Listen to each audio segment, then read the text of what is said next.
minasyaitonir rajim.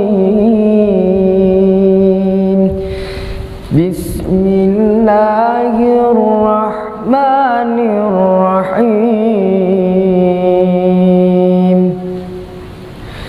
Yauma la yanfa'u malu wala banun illa man atallaha biqalbin salim. Shadaqallahul azim.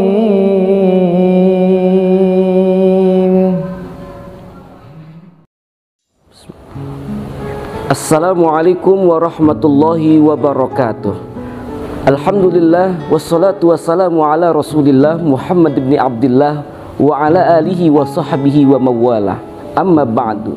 Para pemirsa YouTube Al-Islamiyah 242 rahimani wa rahimakumullah.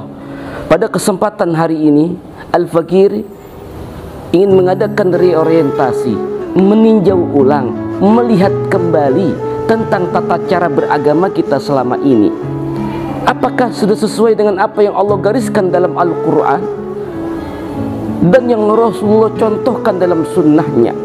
Menurut hemat kami ada beberapa hal, ada beberapa item yang harus kita luruskan tentang tata cara beragama kita. Para pemirsa rahimakumullah, ritual ibadah yang kita lakukan, baik sholat 5 waktu kita, puasa Ramadan yang kita laksanakan, bahkan ibadah haji yang kita laksanakan seumur hidup sekali, tidak lain dan tidak bukan hanyalah sebagai wasilah, sebagai wasithah, sebagai jembatan untuk menuju kepada tujuan yang sebenarnya dalam ibadah kita. Nah, yang jadi pertanyaan kita adalah, apa sih tujuan kita sholat? Apa sih tujuan kita puasa? Apa sih tujuan kita ibadah-ibadah primer tersebut, yang makhdah tersebut? Nah, para ulama kita merumuskan ada 2 hal, merumuskan ada 2 item yang harus dan mutlak kita raih.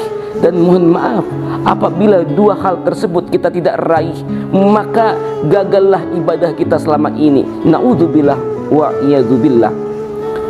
Marilah kita lihat satu persatu dari 2 yang menjadi tujuan ibadah yang kita lakukan selama ini. Yang pertama adalah tazkiyatul qalbi, membersihkan hati kita, mensucikan hati kita. Artinya ibadah-ibadah yang kita lakukan dapat mensucikan hati kita dari penyakit hati, dapat mensucikan hati kita dari virus-virus qalbu yang membahayakan dalam kehidupan kita sehari-hari. Maka diharapkan dengan rajinnya kita sholat, maka timbullah dalam hati kita ketawaduan, rendah hati.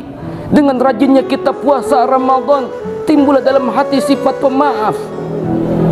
Dengan rajinnya kita ibadah, maka tidaklah ada rasa sombong di dalam hati kita dan riya.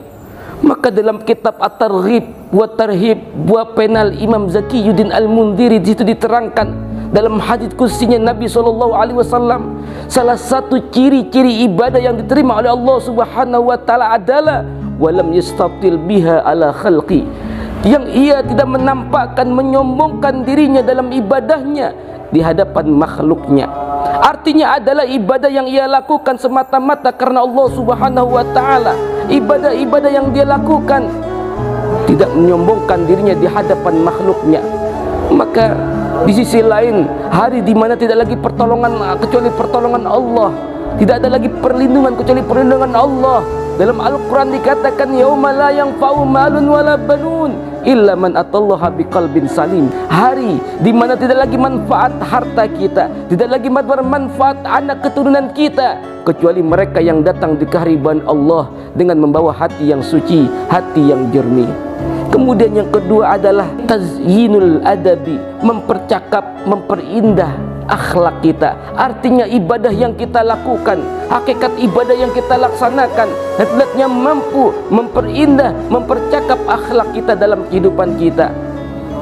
Diharapkan dengan rajinnya kita sholat, dengan rajinnya kita puasa, maka timbullah sifat pemaaf kita, timbullah yaitu rasa kasih sayang kita kepada sesama. Kita melihat masuknya ke dalam surganya Allah Subhanahu wa ta'ala bukan karena banyak ibadah yang kita lakukan, bukan karena banyaknya sujud kita kepada Allah, tapi masuknya ke surganya Allah Subhanahu wa ta'ala karena kasih sayang dan rahmatnya Allah. Dan perlu diingat, kasih sayangnya Allah, rahmatnya Allah akan turun ketika kita yaitu memiliki nilai-nilai akhlakul karimah, nilai-nilai yaitu budi pekerti yang baik.